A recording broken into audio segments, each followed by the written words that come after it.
Yo, how's it going, guys? It's Scissor Roger here, and today we have a news-like video kind of talking about the patch notes that just dropped today for Helldivers 2. And let me say, it says a minor patch, but honestly, I think this is a really big patch.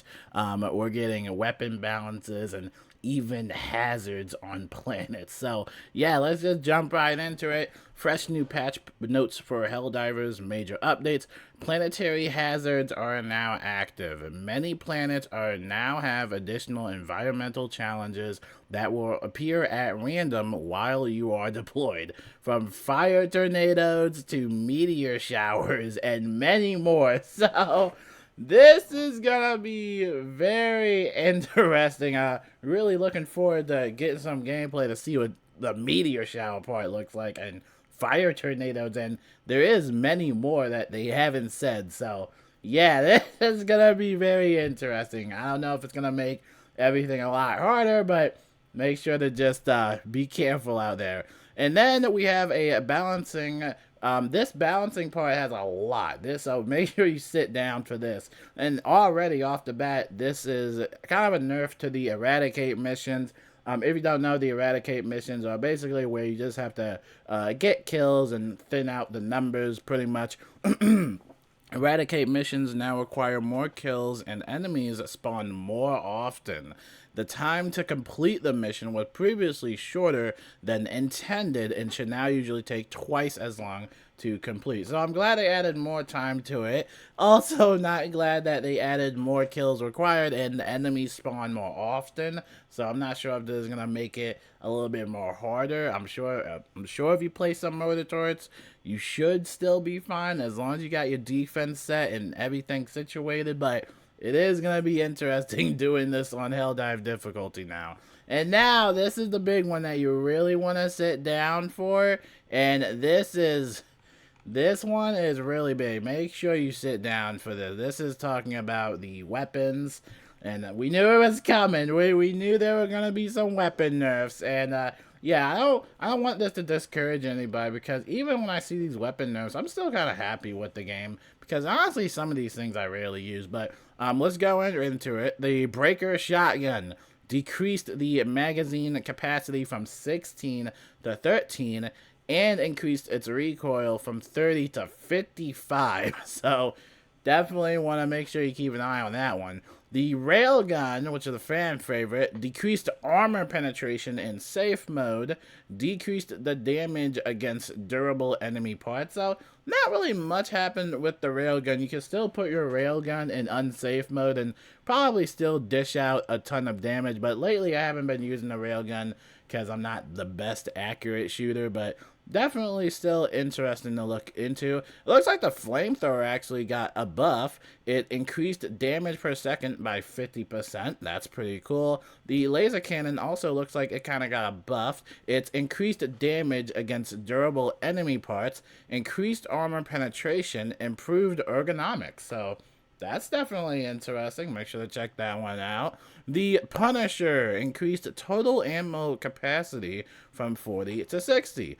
Increased stagger force, increased damage from 40 per bullet to 45 per bullet. So that's actually, I'm pretty sure that's a buff for the Punisher.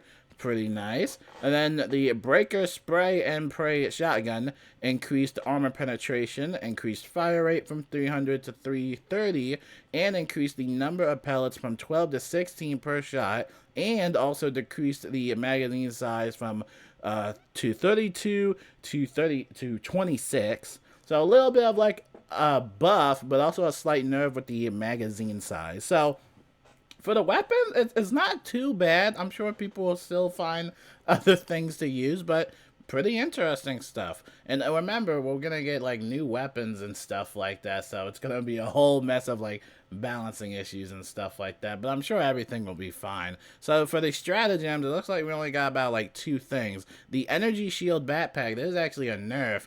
It increased the delay before recharging.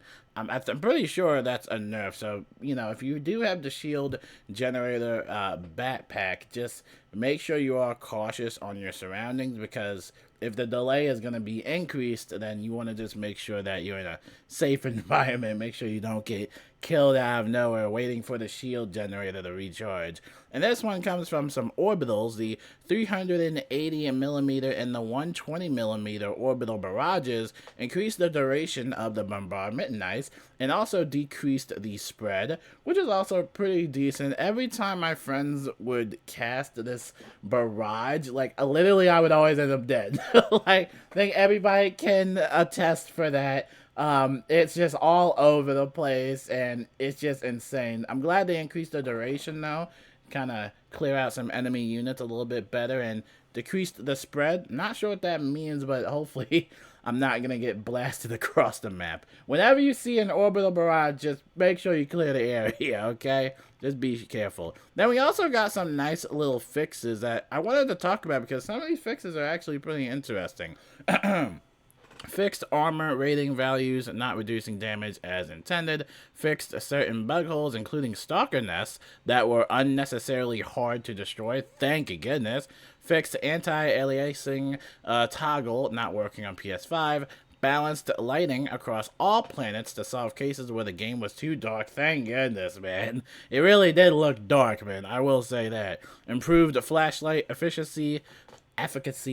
Increased visibility during sand rain weather on Arata Prime, updated tutorial materials and lighting, improved cases where some materials could look blurry if lighting graphic setting was set to low, fixed timing issue that could occur in the Extract E710 primary objective, change button interaction behavior for buttons and bunker POIs.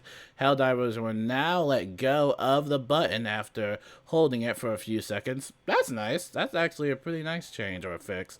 Fix some cases of large assets floating in the ground beneath them was blown up. Helldivers standing next to ICBMs during launch will get properly toasty with a chance of not so spontaneous combustion. That's an interesting run right there. Fixed an unthrowable snowballs after ragdolling. Fixed being able to use grenades after drowning. Camera no longer locked on the player's own corpse and blocking spectator mode. I like that change because whenever I'm dead and I'm trying to spectate people, it will just go back to like my own corpse and I'm like, help, you know. Definitely makes for some cinematic pieces though.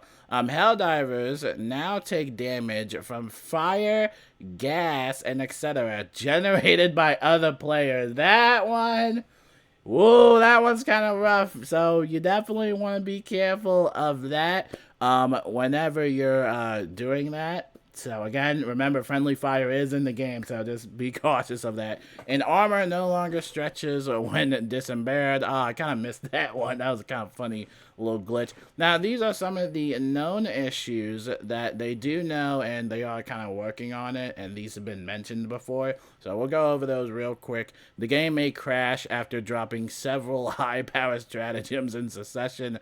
Picking up items from catches may cause characters to freeze in place for an extended period of time. Picking up items from bunkers and catches in quick succession may render one of the items unpickable. I have noticed that one. Players cannot unfriend other players befriended via friend code. Alright, players may be unable to select a loadout or return to ship when joining a multiplayer game session via the PS5 activity card. Oh yeah, I know that feeling. Because I play on PlayStation 5, I know, man. Mission objective HUD displays different numbers for the client and host during some missions. Default armor is always shown while viewing the war bond, regardless of the armor that the player has equipped. Text chat box display is obstructed by cinematic letterboxing during extraction. Some text in the HUD, the HUD, and the UI is missing or not displaying correctly. Players may experience issues when many players attempt to log in and or play at the same time. Login rate limiting. Players may become disconnected during play. Various UI issues may appear when the game interacts with servers. Some games may not be joinable by others for a short period of time. Pretty cool stuff, and that is the patch. So hopefully everybody has fun with the new patch, and until then, I will see you guys later. Peace out and enjoy.